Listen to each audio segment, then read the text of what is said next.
सबसे पहले हम बात कर लेते हैं कंजर्वेशन क्या चीज है। इस लफ्ज की बात करें, इस वर्ड की बात करें तो इसका मतलब होता है प्रोटेक्शन, किसी चीज को बचाना। अब क्यों बचाना है, किसको बचाना है, हम यहाँ प्लांट्स और एनिमल्स की बात कर रहे हैं। प्लांट्स और एनिमल्स को बचाने की जरूरत क्यों है, इसके बारे में हम बात करेंगे। अब कंजर्वेशन की डेफिनेशन की बात करें तो ये डेफिनेशन इसकी है, इसकी डेफिनेशन कहती है conservation is a careful preservation and protection of something to prevent its over exploitation और डिस्ट्रक्शन। किसी चीज की प्रिजर्वेशन करना, प्रोटेक्शन करना इसलिए ताकि वो ओवर एक्सप्लॉयट ना हो या डिस्ट्रॉय ना हो। प्रिजर्व का मतलब होता है किसी चीज को ऐसे यूज करना, ऐसे रखना कि वो काफी लंबे समय तक रह सके, अवेलेबल रह सके। प्रोटेक्ट का मतलब होता है बचाना, हम लोग बचाते हैं इन चीजों को ताकि ये लंबे समय तक चल सके और ये आगे आने वाले जनरेशन को भी मिले ये चीजें। अब नीड क्या है कंजर्वेशन की। आप जानते हैं कि प्लांट्स और एनिमल्स हमारे लिए बहुत जरूरी हैं।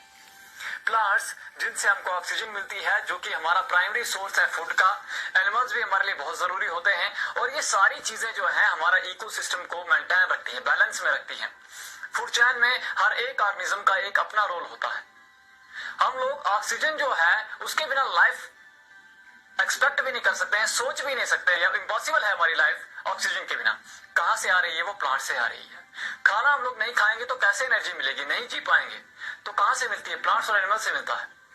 हमारी बेसिक नीड्स जो हैं इनको पूरा करते हैं ये प्लांट्स और एनिमल्स। अब नीड क्या है कंजर्वेशन की, जिस तरह से हम लोग इनको एक्सप्लॉइट कर रहे हैं, जिस तरह से हम लोग इनको ओवर एक्सप्लॉइट कर रहे हैं, एक्सप्लॉइट नहीं कहूंगा, ओवर एक्सप्लॉइट कर रहे हैं, जिस तरह से हम इनको डिस्ट्रॉय कर रहे हैं, तो क्या हो गया है, इनकी जो एक्सटिंक्शन रेट है, एक्सटिंक्शन का मतलब है इनका जो खत्म होने की स्पीड है वो बहुत ज्यादा बढ़ गई है। और इस स्पीड से अगर ये खत्म होते गए तो आगे आने वाले कुछ टाइम में ये टोटली खत्म हो जाएंगे और लाइफ जो है इनके बिना इम्पॉसिबल है। इसीलिए हम लोगों को कंजर्व करने की नीड पड़ने लगी है।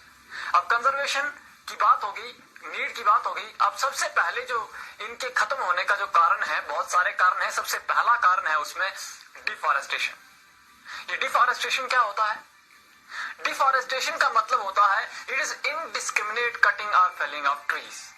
इनडिस्क्रिमिनेट मतलब बेतहाशा पेड़ों का काटना, जंगल में जो पेड़ लगे हुए उनका बेतहाशा काटना या जरूरत से ज्यादा पेड़ों का काटना, उसको हम डिफॉरेस्टेशन कहते हैं।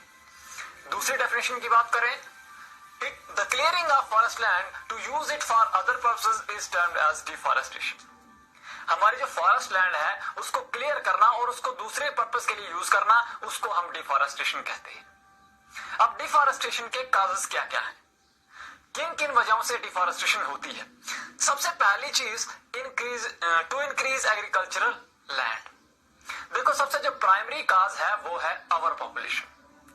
जितनी ज्यादा पॉपुलेशन हो रही है उतनी ज्यादा डिफॉरेस्टेशन होगी। अब मैं इसको बताता हूं कि कैसे हो रही है। पहली चीज to increase agricultural land. Population बढ़ रही है तो उनकी फूड नीड भी बढ़ रही है ना। To feed the increasing population, we have to increase our food production. अब जमीन उतनी है, हम लोग कितने फर्टिलाइजर इस्तेमाल करें, कितने मैन्यूर इस्तेमाल करेंगे, जितनी प्रोडक्शन हम लोग, जितनी यील्ड भी इंक्रीज करेंगे तो भी हमको लैंड की जरूरत तो पड़ेगी ना, फसल तो लगानी पड़ेगी। क्योंकि इतनी पॉपुलेशन इंक्रीज हो रही है, पॉपुलेशन एक्सप्लोजन हो चुका है, तो इस पॉपुलेशन को फीड करने के लिए हमको ज्यादा फूड ग्रेन्स की जरूरत है। तो इसके लिए हम लोग क्या करते हैं, फॉरेस्ट लैंड को क्लियर कर रहे हैं, पहला कारण। दूसरी चीज मोर होम्स एंड अदर बिल्डिंग्स। हम लोगों को उस पॉपुलेशन को रखने के लिए या रहने के लिए लोगों को घर चाहिए और उन लोगों के लिए दूसरी फैसिलिटी जैसे पढ़ने के लिए स्कूल चाहिए, ट्रीटमेंट के लिए हॉस्पिटल चाहिए। ठीक है, तो ये सारी चीजें हम लोग कैसे बना रहे हैं, जमीन फॉरेस्ट लैंड को क्लियर करके वहां पर ये एस्टेब्लिशमेंट्स बना रहे हैं। To set up factories and industries. अब जितनी पॉपुलेशन बढ़ रही है तो उतनी सारी चीजों की डिमांड बढ़ रही है। ज्यादा कपड़ों की जरूरत है, ज्यादा किताबों की जरूरत है, ज्यादा मोबाइल फोन्स चाहिए, ज्यादा और चीजें चाहिए, ज्यादा दवाइयां चाहिए, मतलब हर चीज की डिमांड ज्यादा है। तो उसके लिए ज्यादा फैक्ट्रीज और ज्यादा इंडस्ट्रीज की भी जरूरत है। तो हम लोग फॉरेस्ट लैंड को क्लियर करके वहां फैक्ट्रीज या इंडस्ट्रीज सेटअप कर रहे हैं। अगली चीज, हम लोग फॉरेस्ट वुड को एज फ्यूल भी इस्तेमाल करते हैं, यानी कि जंगल की जो लकड़ी है उसको हम घर में खाना बनाने के लिए एज ए फ्यूल भी इस्तेमाल करते हैं। वो भी एक कारण है डिफॉरेस्टेशन का।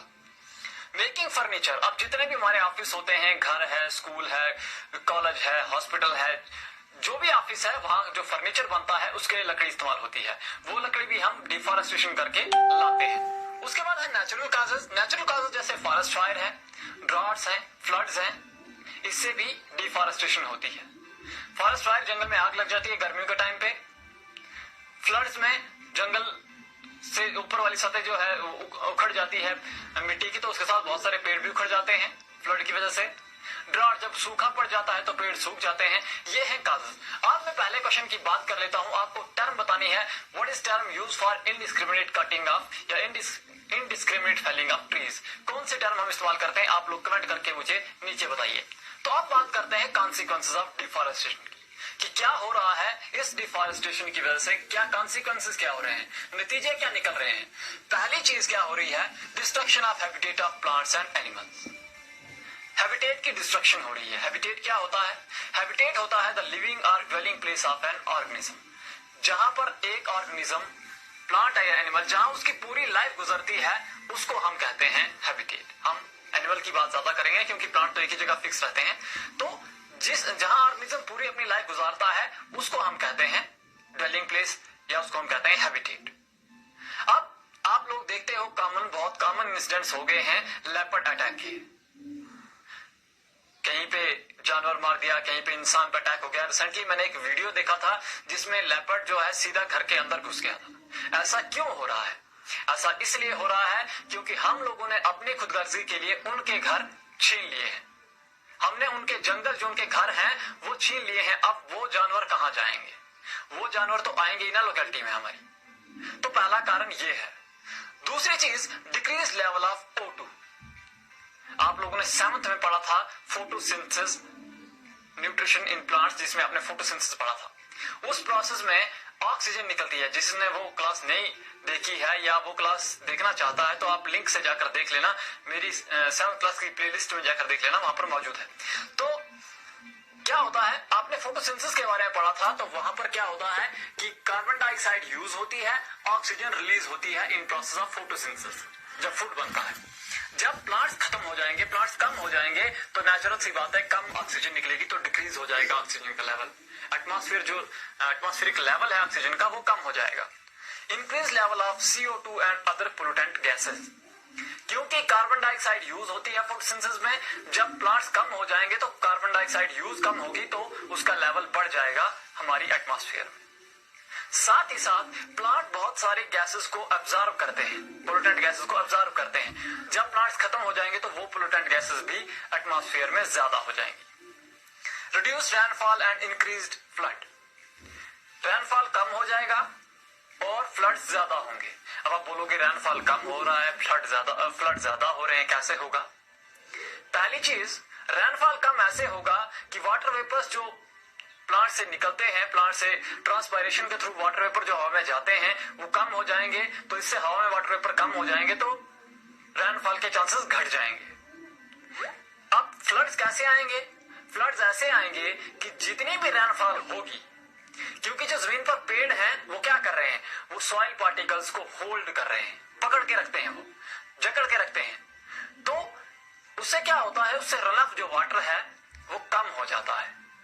साथ साथ अगर आप देखोगे जहां पर जिस जमीन पर घास उग रही है या प्लांट्स उग रहे हैं, तो उसपे क्या होता है, पानी ज्यादा नीचे अब्जॉर्ब होता है, क्योंकि पानी की जो स्पीड है ना, रन ऑफ की, जो पानी ऊपर से बह रहा है उसकी स्पीड जो है वो कम हो जाती है, क्योंकि उसको ब्रेक लगती रहती है, वो रुकता रहता है, आहिस्ता आहिस्ता चलता है, तो स्पीड कम होती है, जिससे अब्जॉर्प्शन ज्यादा होती है।